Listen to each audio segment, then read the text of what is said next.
was grace that taught my heart to fear. 'Twas grace my fears relieved. A precious deed that grace appeared. The hour I fast believe. Come on, wherever you are, sing this song with us. Amazing grace, how sweet the sound that saved a wretch like me. I was once lost, but now I'm found. Was blind, but now I see. Let's do that part again. It was grace. It was grace that taught my heart to fear, and grace my fears relieved.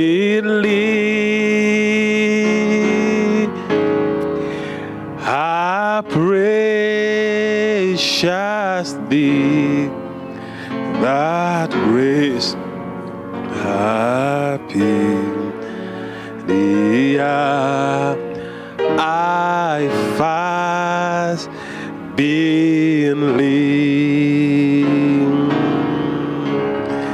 Chibade chisa chechi kumye bwe chiti yeswe chisacho chechi kumye bwe chiti yeswe chisacho chechi kumye bwe chiti.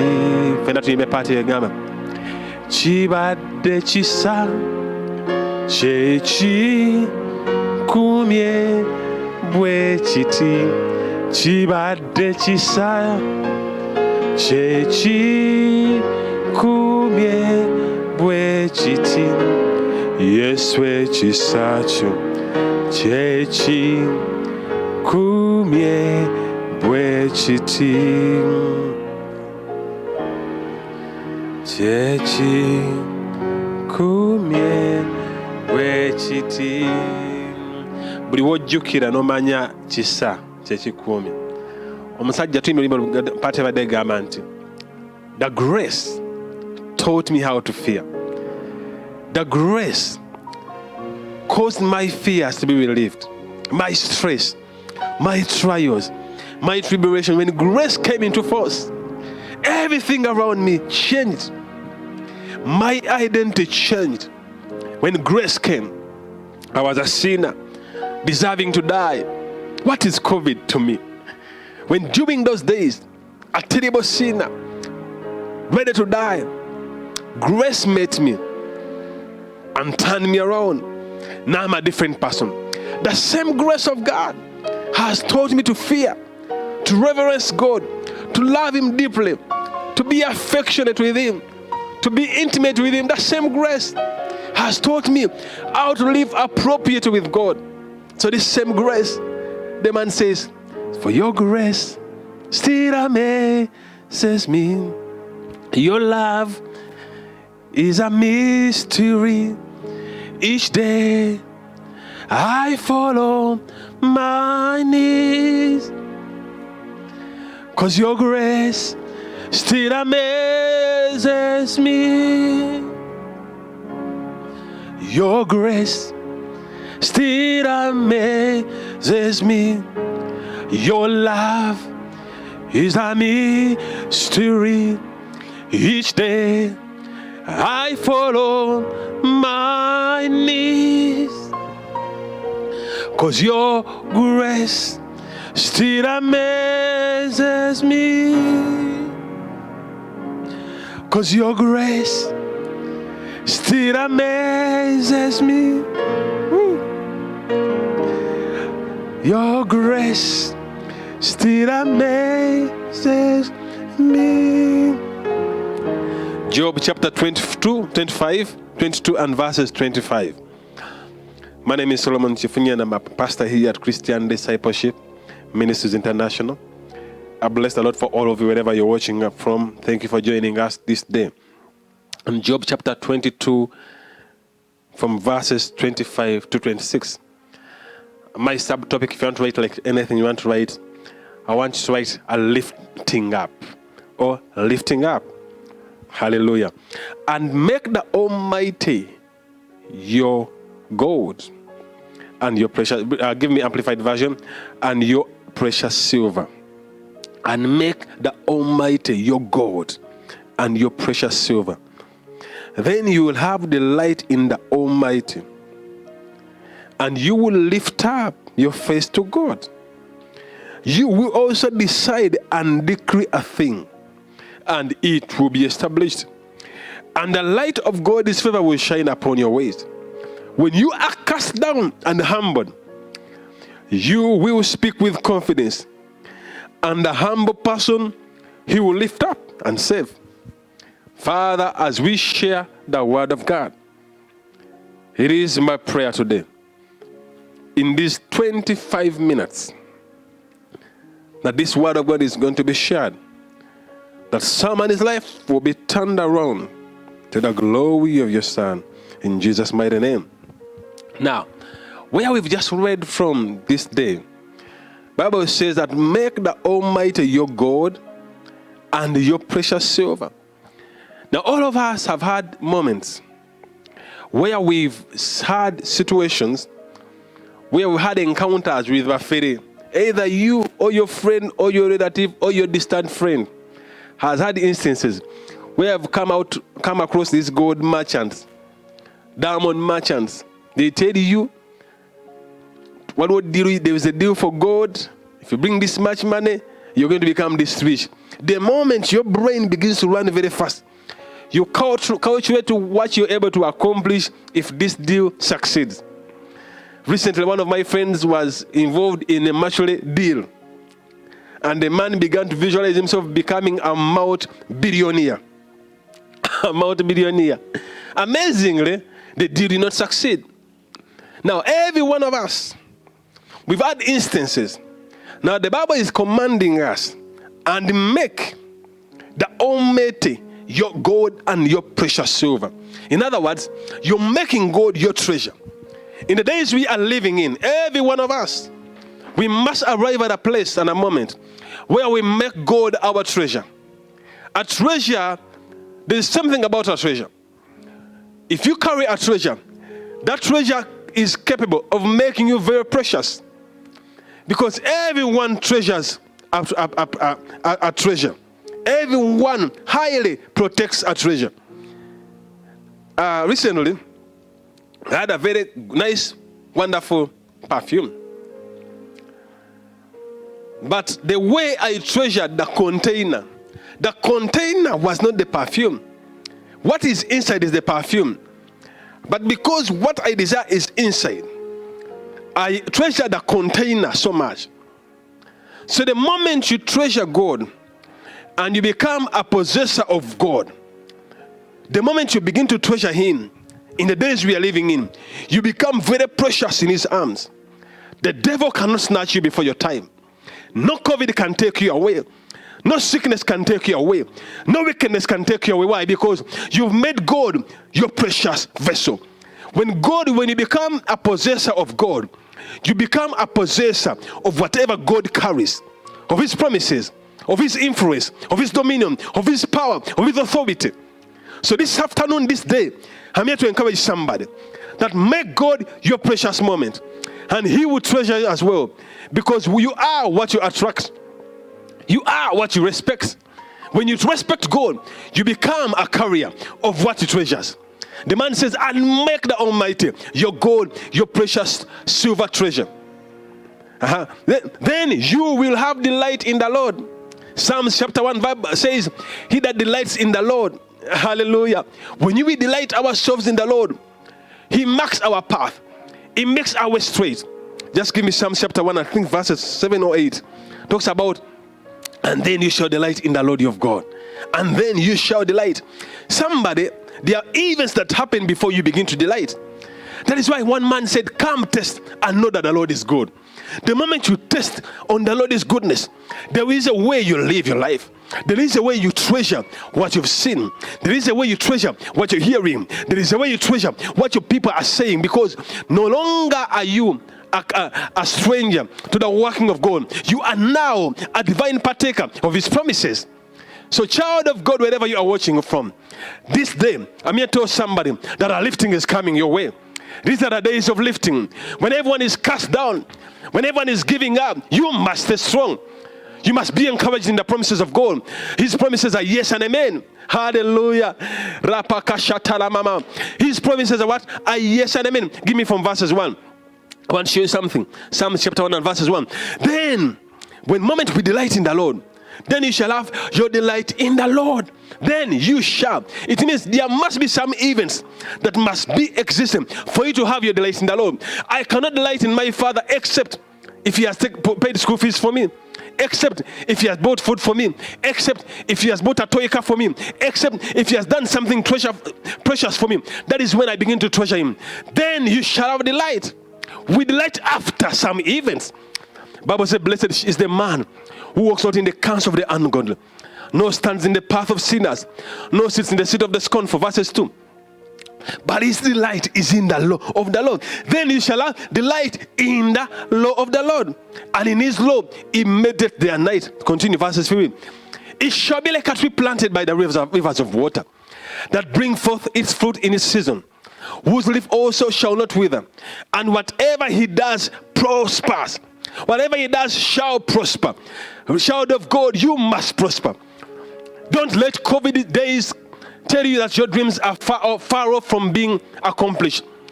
The fulfiller of the dreamer is still here. The accomplisher of dreams is still here. The enabler of interpretation of dreams is still here. The Lord mighty, the Lord strong and awesome, the Lord the lifter of men. So wherever you are, touch your heart and say, a lifting is coming. A lifting is coming, child of God. I got this message from the Lord. Lord told me to tell somebody here that a lifting is coming this season. There is elevation coming. When someone is being cast down by sickness, go to this person and tell them, no. Do not give up the battle. But things are yet to be done. There is still great to be accomplished. You are going nowhere. From today, I speak under inspiration. The devil will not snatch your neighbors. Hallelujah. It shall be like a tree planted by the rivers of water, that brings forth its fruit in this season, whose leaf also shall not wither, and whatever he does shall prosper. The ungodly are not so, but they are like chaff, which the wind drives away. Verses 5. Therefore, the ungodly shall not stand in the judgment, no sinners in the congregation of the righteous. And verse 6 continue. For the Lord knows the way of the righteous. For the Lord knows the way of the righteous. Wherever you are watching from, whatever you're going through, the Lord knows what you're going through. It is not by accident. It is not a mistake. There's nothing like coincidence before God. When you are cast down, always remember, a lifting is coming my way. Hallelujah. Let us go back to Job chapter 22 and verses 25. Let's proceed where we stop. And you will also continue. There is that part that I love. It says, and you shall have delight in the Almighty, and you will lift up your face to God. Ladies and gentlemen, mother, father, wherever you are watching from, listen to this verse. If you have a Bible, underline it. And you will have delight in the Almighty, and you will lift up your face to God. I know you are telling me, Pastor Solomon, you don't know what you're talking about. Why can I have delight in the Lord in these days that I'm in? Days of trouble, days of hunger, I don't want to fast, but I'm fasting by force, so that whatever I have can be able to accommodate me in the next 42 days. I know there are people that are fasting not because they want to. If they had an opportunity, they will be eating breakfast, lunch, and dinner. But because of the way things are, they have devised means. So how your head is gives you room, way of how you're going to, to comb your hair. But listen to me. The man speaks from a point of an assurance. That is what the Bible says in the book of Hebrews. And this is the confidence. Everywhere you are, we have a confidence in the Lord. This is our confidence. This is our assurance. The man said, and then you will lift up your face to God. Not because of what you're going through, but because before that moment, he had become a treasure. Hallelujah. Before that instant that you're going through, there have been moments where you have prayed and God has responded. There have been moments where you've called upon God and heaven has been opened for you. You've gone to places where no one knows you and God has made a way. Even in this time, you must be able to lift up your face to the Lord. Hallelujah. Wherever you are, there can never be a lifting until somebody chooses to lift up his face to God. Open up your eyes. Open your windows wide. Hallelujah. When Daniel was being scared by decrease, by the laws of the land. Some of you are now being scared of the laws of the land. Everywhere, everyone is scared. But Daniel was scared. But the Bible says he stayed where he was. He opened up his windows and he went on his knees and began to cry to God. Somebody, you must choose this season to make a deliberate move to meet with God. Encounter God. Find him now before it is too late. Catch up with God. Hallelujah. And David said, Lord, shall I pursue and recover? The days for recovery are coming our way, but we must pursue. Hallelujah. There must be a hard pursuit for God, for us to be able to recover all. What the enemy took from me in March, what the enemy took from me in April, oh, Rabaka Shita Lababa, from last year, I was about to get to a time of stepping back, and now I've gone back the same time I was in last year. No. Child of God, do not give up on your prayer moment. It is time to pursue God. It is time to lay hold of God. It is time to tell God, I will not let you go until you change my identity. It is not time for you to go back to the village. No. Todda mu kyalo. Babiri yayimba limba nagamba sidda mu kyalo. Ekibuga nkigaaniddemu. Weekwateko ogambe sidda mu kyalo. Sidda gye banzaala nzirayo na mukisa. Haleluya. Ate siddayo nga ebigere bitunudde Kampala. Hallelujah. Reboko Shitara. Refuse premature death. Gamba, I will not go back when my legs are facing Kampala, my head is facing where I came from. No. You go back seated in your car, driving very well and telling everyone, I was here, now I'm back to tell you about the wonders of God. Why? Because you pursued God and met with him. And it changed your identity. So, and you will lift up your face to God. There is something about us calling upon the Lord. Wherever you are, I want to let you know that them that call upon the Lord, they can never be dismayed. Is it Psalm 34? It talks about a poor man who cried to the Lord, and the Lord heard his cry. I don't know how poor you are. You can be poor spiritually. Cry unto God. You can be poor financially. Cry out to God. You can be poor in friends. You don't even know how to maintain friends. Cry out to God. There is an answer for every prayer request that we put before God. And verses 27. We are reading from Job chapter 22 and verses 27 now. And you will make your prayer to him, and he will hear you, and you will pay your vows. Now let me begin with the last part. You will pay your vows. It is time for you to remember the vows. In the middle of a turbulent world, in the middle of a financial time when people are not stable, the Lord still reminds us to repay our vows. For those of you that are members of CDMI, and you devoted to pay yes to Malawa project, it is time for you to pay your vows. It is not a time to give up. Why? Because in the middle of scarcity, God makes a way. In the middle of lack, provision comes away. In the middle of nowhere, destiny speaks louder. Hallelujah. So your destiny is speaking louder than your problems. I want to touch your head and say, you Solomon, you're not going anywhere. May your destiny speak louder than your situation. May your destiny speak louder than your surrounding. There is more for you to accomplish than you dying of any premature death. Oh, Rabakashi. I refuse to die in the name of Jesus. Surround me, your God, and hide me in the name of Jesus. Oh, Rabaka, pray and tell God, hide me, your God, until an opportune time. When the enemy and Herod the king was pursuing Jesus our Lord, Bible says, and the Lord hid him until an opportune time. Whatever is trying to kill you before your time, may the Lord hide you until an opportune time. Lift up your right hand and say, Lord Jesus, hide me until an opportune time. Hide me until a time where I will be strong enough to resist the trials of the enemy, to resist the temptation, to overcome the trials of. Hide me, oh God, and build in me a man and a woman that you are proud of. In Jesus' mighty name. Can somebody say amen? Hallelujah. I think I'm preaching good. There is an awesome presence of God here this day. You see, the man says, and you will make a prayer to him and he will hear you. Now when God hears you, there is a full stop. But there are so many things that happen after he has heard you. It means, during my time of prayer, I told God, if you could heal me, if you could only heal me, Lord, Singono ponya onja kora chino. Now that God has heard your prayer, it means he has answered. Now it is time for you to remember what you made to him in prayer. The vows, the commitments you told him. It is time for you to remember. When God blesses you financially, and you told God, if you can elevate me financially this year, I'll give you 40%. Some people make vows that are radical. God says, now that I've heard you, remember to pay your vows. There is nothing like a complete breakthrough until you make a commitment to pay your vows. Bible says, do not be so foolish. Do not rush to pay, to commit to vow, if you're sure you're not going to fulfill. It is foolish to make vows and not fulfill them according to God. And that is why God always reminds us to pay our vows.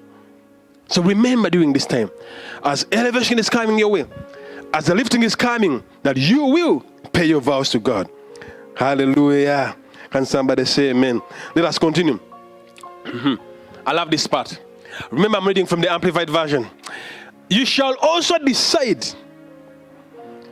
Get hold of your pen and your paper right now. La patala masheteka. I want you to sit like a judge in your sitting room, wherever you are watching me from, in your home, in your bedroom, where you're watching this live stream, in your car. Some of you now are just getting time to sit in your cars because you can't drive them and you're just sitting. You just want to enjoy the ambience of your cars. But wherever you are seated watching me, get hold of your pen. I want to make a decision. Decide how you want to see how this year is going to end. Hallelujah. And you shall also decide and decree a thing. You are not just going to make a decision, no. You must also declare. Let the heavens hear your prayer. Let the heavens be open unto you as you pray. I love what my Bible says. And you shall also decide and decree a thing. And it shall be established for you. Not for your neighbor. Them that get the courage to establish, to decree, it shall be established for you. And the light of God will shine upon your ways. And when you are cast down and humbled, you will speak with confidence. Hallelujah. And the humble person, he will lift up and save. The humble person, the Lord will lift up and save. Bible says he gives more grace to the humble. Lift up your face to God. Draw power from the altar. Present your strong issues to God. Bible says in the book of John chapter 16 and verses 24, that until now you've not asked for anything in my name. But now ask and keep on asking and you will receive, so that your joy may be full and complete. If you ask anything in my name, according to John 14 and verses 14, I will do it. I will do it. There is a God that is ready to respond. Just create time in this time that we are in and let him establish what you're asking him for. When everyone around you is cast down and troubled, out of calamity and trials. As believers, we must believe and trust the Lord. We must believe and dwell on the promises of God. For the promises of God are yes and amen. Hallelujah. But you, oh God, are a shield for me. I love that part. In Psalms chapter 3 and verses 3. But you, oh Lord, are a shield for me. Psalms chapter 3 and verses 3. My glory and the one who lifts my head. But you, oh God, are a shield for me. In these days we are living in, may the Lord shield you and your family and your beloved ones, your parents, wherever they are, your family that are staying, may the Lord shield you. In Jesus' mighty name. Oh, mama. In Luke chapter 21 and verses 28. Now when these things begin to occur, stand tall and lift up your heads in joy, because your redemption is drawing near. So whatever is going on in your life, remember redemption is growing near. Redemption is here. The days of your visitation are here. In Jesus' mighty name. So wherever you are, lift up your hands until the Lord, our lifting is coming my way. I thank you, Lord, because our lifting is coming someone's way today. We love you, Jesus, and we honor you. We praise you because we are fearfully and wonderfully made. Your word is a lamp unto our feet. Of whom shall we be afraid? For when the enemy shall come in like a flood, your spirit will lift up a standard against him. So I pray today that, Lord, you will lift up a stand against the enemy. Cause us to be elevated. Cause us to be empowered. And cause us to stand firm and stand strong. In Jesus' mighty name. May somebody say amen. So I will see you again some other day this week. In Jesus' mighty name. Hallelujah. We'll continue from there. May the Lord bless you. Remember, our lifting is here. And this is your season for you to rise up beyond all limitations of life. For your portion in the Lord is great in the land of the living. In Jesus' mighty name. Can somebody say amen? May the Lord bless you. We meet again some other time. Amen.